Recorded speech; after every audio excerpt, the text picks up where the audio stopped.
Election की इस पहली मीटिंग में बहुत बहुत स्वागत है। कल 16 मार्च को देश में लोकसभा सामान्य निर्वाचन की घोषणा भारत निर्वाचन आयोग द्वारा कर दी गई है और तत्काल प्रभाव से जनपद में भी आदर्श आचार संहिता लागू कर दी गई है।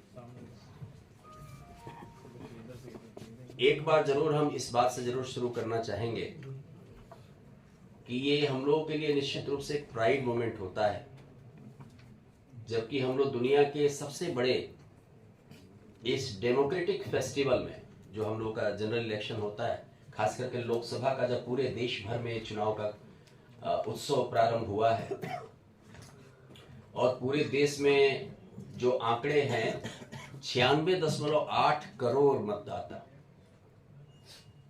मैंने बहुत आसानी से ये इमेजिन करना भी कि 96.8 करोड़ मतदाताओं को के द्वारा इसमें पार्टिसिपेशन किया जाएगा। इतना बड़ा त्योहार, कई प्रायद्वीपों को मिलाकर के भी इतनी जनसंख्या नहीं होती है जितना कि केवल और केवल हम लोगों के इस बार के मतदाता इस जनरल इलेक्शन में वोट करेंगे। तो इतने बड़े इस महोत्सव में हम लोग भी मैनपुरी में लोकसभा का निर्वाचन कराने के लिए पूरी तरह से तैयार हैं, भारत निर्वाचन आयोग के दिशा निर्देशों के अनुरूप। प्रारंभिक रूप से चुनाव का शेड्यूल आप सब लोगों को मालूम भी है और यहां से भी बता ही दिया गया है। थर्ड फेज में मैनपुरी लोकसभा का चुनाव है। हमारे जनपद के अलावा एक विधानसभा इटावा जनपद की आती है इस लोकसभा में, जसवंत नगर। आदर्श आचार संहिता का अनुपालन कराने के लिए हम लोगों के जनपद में 163 सेक्टर, जैसा कि आप लोग पता बना दिया गया है। हमारे सारे सेक्टर मजिस्ट्रेटों की पहले से हम लोग ब्रीफिंग कर रहे हैं और पहले हम लोग उनका polling station verification, route verification और एश्योर्ड मिनिमम फैसिलिटी के कार्यों में जो मतदान केंद्रों पर आवश्यक न्यूनतम सुविधाएं मतदाताओं को दी जानी है, उनके वेरिफिकेशन के कार्यों में उनका उपयोग ले रहे थे। साइड बाय साइड जो वल्नरेबिलिटी मैपिंग का काम था, क्रिटिकलिटी का एनालिसिस होने का काम था बूथ वाइज, वो भी हम लोग थाना की टीमों के साथ सेक्टर अफसरों को लगा करके अपने जनपद में पूरा कर रहे थे। तो ये दो काम हम लोग पहले से इस जनपद में अपने कर रहे थे। अभी मॉडल कोड ऑफ कंडक्ट लागू होने के बाद से हम लोगों ने फ्लाइंग स्क्वाड की 12 टीमें, इसके अलावा एमसीसी का पालन कराने के लिए थानावार कुल 20 टीमें, जिसमें हमारे मजिस्ट्रेट भी हैं। इसके बाद वीडियो सर्विलांस की 4 टीमें, वीडियो व्यूइंग टीम की 4 टीमें, 4 लेखा टीमें, एमसीएमसी की टीम जनपद भर में हम लोगों ने तत्काल क्रियाशील कर दिया है। हमारा कंट्रोल रूम और कॉल सेंटर भी इमीडिएटली एक्टिव हो चुका है। हम लोग कल से ही चुनाव की घोषणा के बाद से पूरे जनपद में आदर्श आचार संहिता को कड़ाई के साथ लागू कर दिए हैं तथा फ्लाइंग स्क्वाड की टीमें अपनी कार्रवाई आदर्श आचार संहिता के अनुपालन के लिए अलग अलग क्षेत्रों में शुरू कर दी। बेसिकली अब आपके माध्यम से 2 बातें मुख्य रूप से हमको संज्ञानित कराना है। एक तो आदर्श आचार संहिता का अनुपालन करने में राजनीतिक दलों की प्रमुख भूमिका होती है। उनके साथ अभी हम लोगों ने बैठक संपन्न किया। उनके लिए 3 प्रकार की चीजें तत्काल लागू होती है, जिससे हम लोगों ने उन्हें अवगत कराया कि अब जो है किसी भी राजनीतिक दल को और उनके माध्यम से उनका कोई पदाधिकारी, कार्यकर्ता या घोषित उम्मीदवार, भावी उम्मीदवार, सब पर भी अब कोई भी जनसभा मीटिंग वो बिना अनुमति के नहीं कर सकेंगे। कोई जुलूस, कोई संपर्क जिसमें भीड़ को इकट्ठा करके कराया जाना है, वो बिना अनुमति के नहीं कर सकेंगे। गाड़ियों और लाउड स्पीकर का प्रयोग बिना अनुमति के नहीं हो सकेगा और उसमें आदर्श आचार संहिता का जो मानक है, जो निर्देश है, उसका 100% पालन किया जाएगा। सरकारी किसी भी भवन का इस्तेमाल चुनाव प्रचार के कार्य में नहीं आ सकता है। किसी भी धार्मिक स्थल को, चाहे मंदिर हो, मस्जिद हो, गुरुद्वारा हो, उसको चुनाव के प्रचार के किसी भी रूप से प्रयोग में नहीं लाया जा सकेगा। चुनाव का प्रचार करते हुए सभी राजनीतिक दलों को जो राजनीतिक मर्यादाएं हैं, वाणी का जो संयम है, जो भारत निर्वाचन आयोग द्वारा निर्धारित है, और जो उसके मानक हैं, जैसे कि जाति धर्म के नाम पर वोट मांगना, भड़काना, उकसाना, किसी समुदाय विशेष को उद्वेलित करना, राष्ट्र की एकता अखंडता के प्रतिकूल कोई टिप्पणी करना, ये सब चीजें आदर्श आचार संहिता का सीधा उल्लंघन है। इससे भी हम लोगों ने उन्हें अवगत कराया। ये एक तरफ आदर्श आचार संहिता का भी उल्लंघन है, दूसरी तरफ जो हमारे प्रिविलेंट रूल एक्ट्स हैं, चाहे पीपुल्स रिप्रेजेंटेशन एक्ट हो, चाहे इंडियन पेनल कोड हो, इन सभी में भी यह विभिन्न धाराओं में दंडनीय अपराध भी है। यह बात हम लोगों ने राजनीतिक दलों को अवगत कराया है और आपके माध्यम से भी कहना चाहेंगे कि कोई भी राजनीतिक दल, संस्था, व्यक्ति, समूह व्यक्तियों का कोई भी ऐसा कार्य नहीं करेगा जिससे आदर्श आचार संहिता का उल्लंघन होता हो या प्रचलित विधि के किसी कानून या उसके उपबंधों का उल्लंघन होता हो, जैसे for example motor vehicle act, जैसे आबकारी एक्ट, जैसे आर्म्स एक्ट, इसी प्रकार के किसी अधिनियम की किसी उपबंधों का उल्लंघन उनके द्वारा नहीं किया जा सकेगा। आदर्श आचार संहिता के जो प्रतिबंध है उसका 100% पालन किया जाएगा। जो आदर्श आचार संहिता की गाइडलाइन है उसका पालन किया जाएगा और धारा 144 जो जनपद में निषेधाज्ञा लगी हुई है उसके सभी उपबंधों का पालन किया जाएगा। तो ये बात राजनीतिक दलों पर 3 प्रकार से प्रभावी होता है। एक तो आदर्श आचार संहिता, उसका 100% अनुपालन, दूसरा जो प्रचलित विधि है और उसके उपबंध है उसका अनुपालन, और तीसरा जो धारा 144 है जो जनपद में लगा हुआ है उसका अनुपालन। तो अब किसी भी चुनाव प्रचार को और उससे संबंधित गतिविधियों को, क्रियाकलाप को करने में इन 3 प्रकार से जो व्यवस्थाएं दी गई हैं उसका अनुपालन करते हुए ही किया जाना है।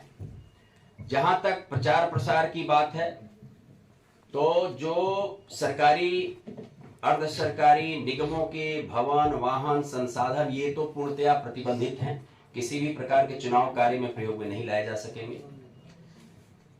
दूसरा जो प्राइवेट प्रॉपर्टीज है, प्राइवेट लैंड है, प्राइवेट बाउंड्री है, प्राइवेट हाउसेज हैं, उनको भी बिना उनके ओनर के लिखित सहमति के उनका प्रयोग नहीं किया जा सकेगा। राजनीतिक दल और यदि उनके कार्यकर्ता अपने भवन पर प्रचार करना चाहते हैं तो बेशक कर सकते हैं, लेकिन वह उनकी अपनी स्वेच्छा और उनकी अपनी पूर्ण सहमति के आधार पर ही हो सकेगा। उसके लिए कोई राजनीतिक दल उन्हें बाध्य नहीं कर सकता है। जो कटआउट, होल्डिंग्स, बैनर्स वगैरह की बात है उसमें जो सार्वजनिक स्थान जो इसके लिए निर्धारित है, निकाय के हों चाहे जनसभाओं के लिए कोई पब्लिक प्लेस हो, चाहे हेलीपैड हो, वो सभी राजनीतिक दलों को समान रूप से, समान प्रकार के शर्तों पर और समान किराया दरों पर ही उपलब्ध होंगे। उसमें किसी प्रकार का राजनीतिक दलों के बीच में भेद नहीं किया जाएगा। तो ये बात भी स्पष्ट रूप से ये किया गया है कि चुनाव प्रचार के समान अवसर सभी राजनीतिक दलों को मिल सकेगा और आदर्श आचार संहिता के उपबंधों का पालन सभी राजनीतिक दलों को समान रूप से करना होगा। तो ये बातें आपके माध्यम से हम लोग और बताना चाहेंगे। वोटर्स के लिए भारत निर्वाचन आयोग ने स्पेशली हर बार वो व्यवस्था रहती है, लेकिन इस बार आप लोगों के माध्यम से मैं बताना चाहूंगा कि 3 ऐप इंपॉर्टेंट है जो कि मतदाताओं को सुविधा प्रदान करेगा। एक है वोटर हेल्पलाइन ऐप, दूसरा है सी विजिल और तीसरा है KYC।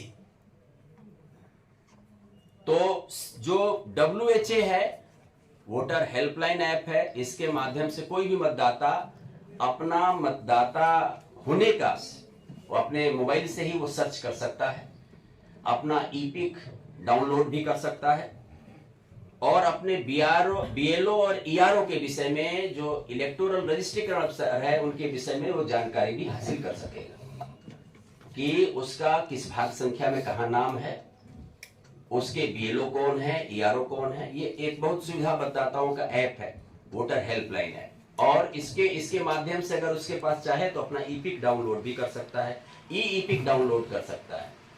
दूसरा सी विजिल का ऐप है, सी विजिल के माध्यम से वो कहीं भी जा रहा है तो अपना कोई भी कंप्लेंट चाहे तो उसको रुक करके वहां से वो उसका ऑडियो वीडियो बना सकता है अपने एंड्रॉयड फोन से या मोबाइल से, और उसको वो हमारे यहाँ सेंड कर सकता है। सी विजिल ऐप के माध्यम से जो चीज भी उसका कंप्लेंट होगा वो हम लोग उसका रनिंग लोकेशन, उसका लॉन्गिट्यूड लैटिट्यूड के आधार पर खुद ही सर्च करेंगे और 100 मिनट के अंदर उसको एक्शन टेकन रिपोर्ट कंप्लेंट्स करके उसको अवगत कराएंगे। तो ये एक सभी लोगों के लिए ये एक बहुत ही मजबूत एक तरीके से टूल्स है जिसके माध्यम से वो नियंत्रण कर सकता है, निगरानी कर सकता है, चीजों को बता सकता है, कंप्लेंट्स अपना दर्ज करा सकता है। केवाईसी में कैंडिडेट जो है अपना एफिडेविट वगैरह के लिए वो उस पर डाल सकता है, और ये पॉलिटिकल पार्टीज के लिए ये जो पब्लिश होता है वो इस पर जा सकता है, वो जान सकता है कोई भी कि ये हमारा पॉलिटिकल पार्टी का क्या उस पर है, क्रिमिनल एंटीसीडेंट है तो कौन सा है, वो चीजों को लिए केवाईसी ऐप बना हुआ है। तो ये 3 प्रकार के ऐप प्रचलित है।